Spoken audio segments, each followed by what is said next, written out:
Our next speaker is Paula T. Paula is a women's mental health advocate and coach.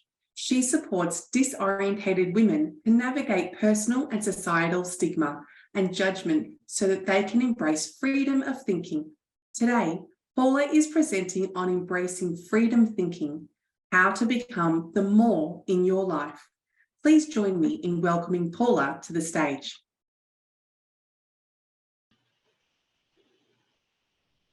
Have you ever felt disorientated, disconnected, and lost from your mind, body, and soul? And more than that, from the people with which you live, love, and work? Do you resonate with being a disorientated woman? Have you lost your purpose in life and fallen victim to societal stigma and judgment? And are these problems that you are having exacerbating your relationship with the three universal human fears?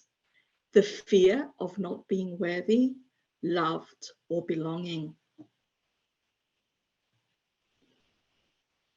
After having emerged from over 20 years as that disorientated woman, in my capacity as a woman's mental health advocate and coach, I have developed a 12-week program to support disorientated women to navigate personal and societal stigma and judgment so that they can embrace freedom of thinking.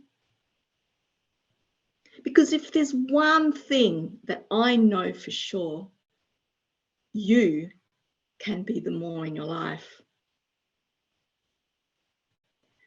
The last thing you want to become is a statistic.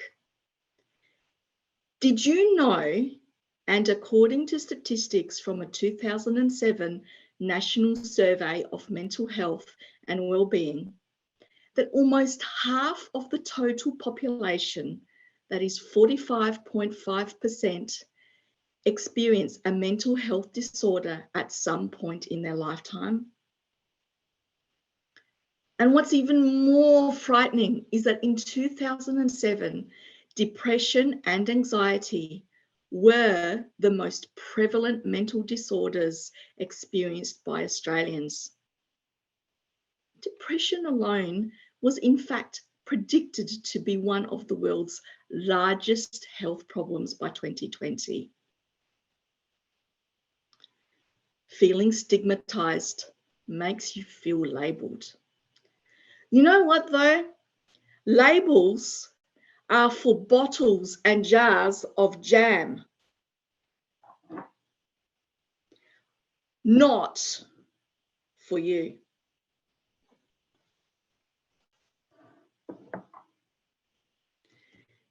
Experiencing stigma makes you feel not seen and heard.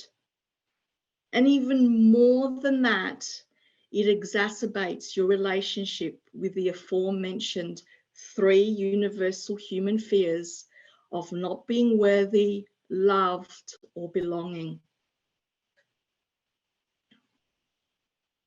Let me take you back to 2002. Life was hard. I had fallen victim to being a prisoner in my own mind. I appeared to be a fully functioning woman. However, little did the outside world know just how disorientated I truly was and just how much my mental health was in turmoil. I was anything but fully functioning. I had become masterful at concealing and revealing this for fear of the associated stigma and judgment.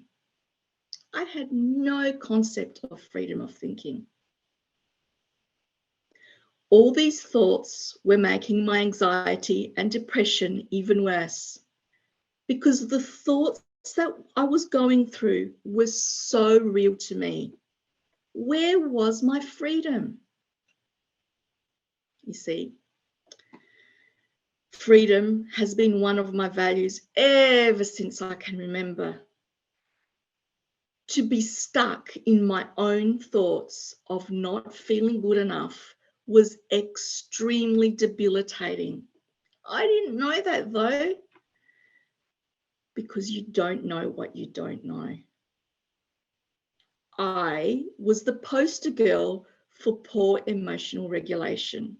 I didn't know what my emotions were.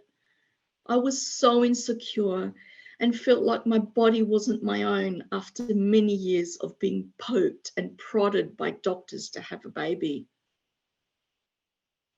There was so much uncertainty, stigma, and judgment from people. Relax, they said, it'll come. I wanted to tell them all to just shut up, yet I couldn't because I didn't know how to express myself. I was consumed with thoughts of unworthiness and lack of self-respect.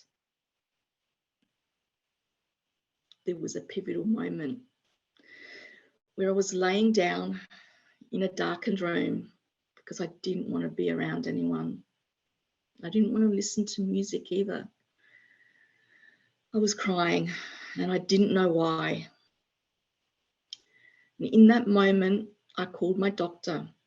And in my own desperation, I told them I needed help. My days were so secretive. I was stuck in my own thoughts because I was scared that if I expressed how I was feeling, I would end up in the loony bin and be locked up forever. There was so much fear and uncertainty. I wasn't myself. That happy-go-lucky Paula that always laughed and carried on and cracked quirky, dry jokes. I was a shell of my former self.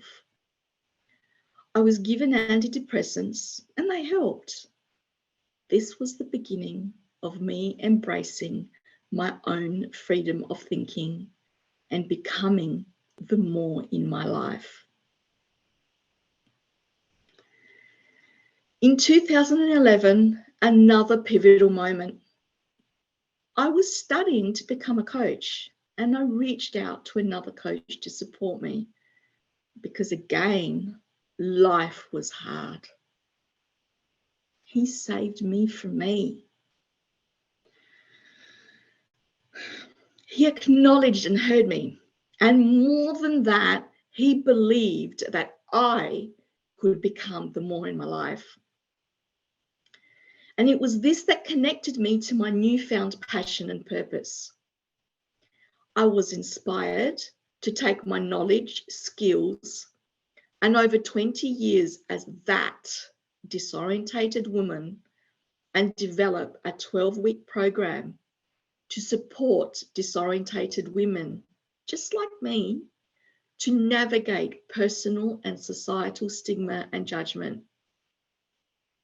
so that they can embrace freedom of thinking. Because if there's one thing I know for sure, they can be the more in their lives. If this is resonating with you and you don't want to become a statistic too, let's connect and book in your complimentary discovery call. You know, I know that it's time for you to embrace freedom of thinking because you can be the more in your life.